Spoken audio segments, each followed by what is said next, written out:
Hamas's head of political bureau informed the Qatari Prime Minister and Egyptian intelligence chief today, Monday, of their acceptance of a ceasefire proposal put forward by both mediators.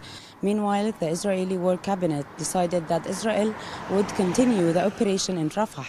These developments came after Israeli occupation forces ordered the evacuation of Rafah city in southern Gaza, preparing for a full military invasion of the city. In response, thousands of Palestinians have started to flee the city amidst the recent escalation of tensions. والله ما نعرف وين اروح.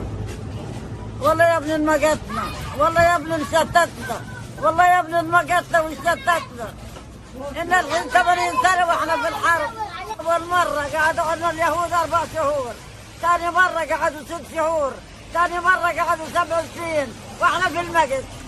يا عبد الملك، هذا اللي خلانا وزبارك، شتتوا ليالنا وشتتوا طلياتنا، شتتوا حالنا.